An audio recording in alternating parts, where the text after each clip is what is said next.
Maaga kaming bumiyahe papunta sa DRT. Kapag road trip ang usapan, isa sa pinakamagandang bahagi ng experience ay ang mismong biyahe.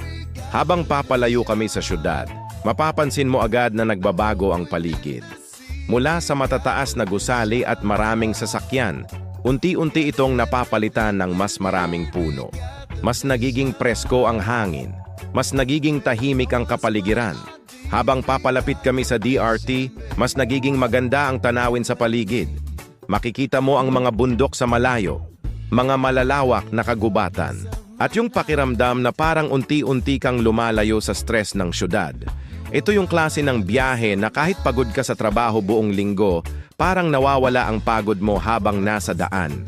Isa sa mga mapapansin mo habang papunta sa DRT ay ang dami ng riders na dumadaan sa kalsadang ito.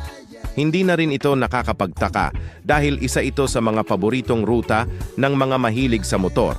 Mahahaba ang kalsada, maraming kurba, at napapalibutan ng napakagandang tanawin.